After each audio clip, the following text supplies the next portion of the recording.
پچھلی کہانی میں میں نے آپ کو بتایا کہ میں خیمہ اجتماع کے بارے میں آپ کو مزید سناؤں گی، اور خاص کر یہ کہ اس میں رکھی گئی تمام چیزیں کس طرح یسوع مسیح کی طرف اشارہ کرتی ہیں۔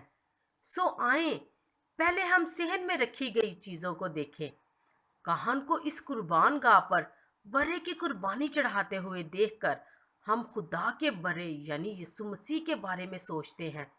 ہمارے گناہوں کو دھونے کے لیے اس کی جان کی قربانی ضروری تھی، اور پھر پیتل کے اس ہوس میں پانی ہمیں یاد دلاتا ہے کہ خداوند کی عبادت اور پرستش کرنے کے لیے ہمارا دل پاک صاف ہونا چاہیے۔ خیمہ اجتماع کو دو الگ کمروں میں تقسیم کیا گیا تھا۔ پہلے کمرے میں ایک سونے کی میز نظر آتی ہے۔ میز پر وہی چیزیں ہیں جن کی قربانی چڑھاتے وقت کہنوں کو ضرورت تھی۔ کیا آپ کو یہ روٹیاں نظر آتی ہیں؟ یسوع نے اپنے بارے میں کیا کہا تھا؟ اس نے کہا، زندگی کی روٹی میں ہوں۔ روٹی والی میز کے سامنے سونے کا شمعدان ہے۔ اس کے چراغ ہر وقت روشن رہتے تھے تاکہ ہمیشہ خداوند کے گھر میں روشنی ہو۔ یہ روشنی بھی یسوع کی طرف اشارہ کرتی ہے، کیونکہ بائبل مقدس میں لکھا ہے کہ یسوع نے اپنے بارے میں کہا، دنیا کا نور میں ہوں۔ پہلے کمرے میں ایک اور اہم چیز ہے۔ اس سنہری قربان گاہ پر کہن خداوند کے سامنے خوشبودار مسالہ یعنی بخور جلاتے تھے، جس کی اچھی خوشبو خداوند تک پہنچتی تھی۔ جب ہم یسوع مسیح کا نام لے کر دعا کرتے ہیں تو ہماری دعائیں پسندیدہ خوشبو کی مانند خداوند تک پہنچ سکتی ہیں۔ جیسا کہ میں نے ابھی بتایا، خیمہ اجتماع کے اندر دو کمرے تھے۔ پہلے کمرے کو پاک مقام کہا جاتا تھا۔ اس کمرے میں ہم نے سونے کی میز، شمعدان اور سنہری قربان گاہ دیکھی۔ ایک طرف آپ کو ایک خوبصورت رنگین اور بھاری موٹا سا پردہ نظر آتا ہے۔ اس کے پیچھے کیا ہے؟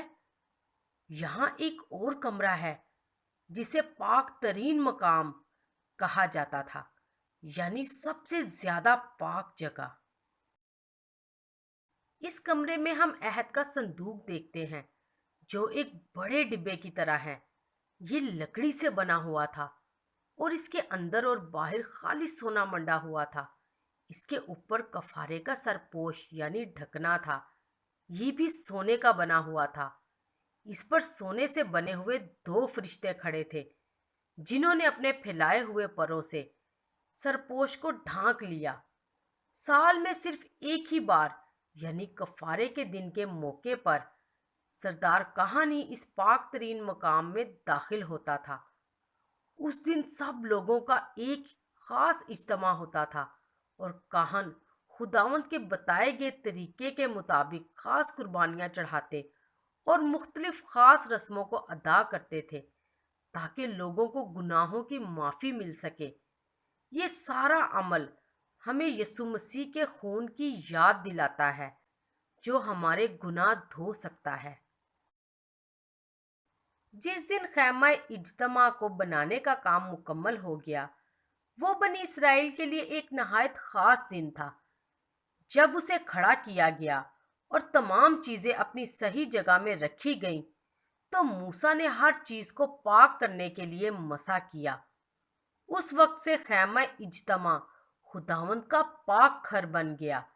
کیا آپ کو معلوم ہے کہ لوگ کس طرح جانتے تھے کہ خداوند کی حضوری خیمہ اجتماع میں موجود تھی؟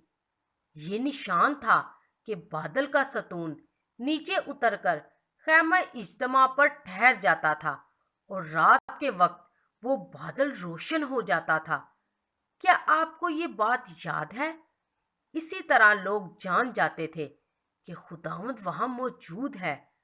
جب تک بادل کا ستون خیمہ اجتماع پر ٹھہرا رہتا تھا، اس وقت تک لوگ اسی جگہ میں آرام سے رہتے تھے، لیکن جب وہ اس کے اوپر سے اٹھ جاتا تھا تب لوگ جان جاتے تھے کہ اب ہمیں سب کچھ سمیٹ کر اگلے مقام تک سفر پر روانہ ہونا ہے۔ سفر کرتے وقت خیمہ اجتماع کی ساری چیزیں اٹھا کر لے جانا کاہنوں کی ذمہ داری تھی۔ کیا آپ اندازہ لگا سکتے ہیں کہ اس پردے کے نیچے کیا ہے؟ یہ عہد کا صندوق ہے۔ کیا آپ کو معلوم ہے کہ اس کے اندر کیا تھا؟ اس میں ہارون کی لاٹھی، ایک من سے بھرا مرتبان اور 10 احکام کی 2 تختیاں تھیں۔ یہ چیزیں ظاہر کرتی ہیں کہ خداوند کی ذات کیسی ہے۔ یہ نہایت خاص بات ہے کہ قادر مطلق خدا لوگوں کے ساتھ زمین پر رہنا چاہتا ہے۔ کیا آپ جانتے ہیں کہ آج کل خداوند کہاں رہتا ہے؟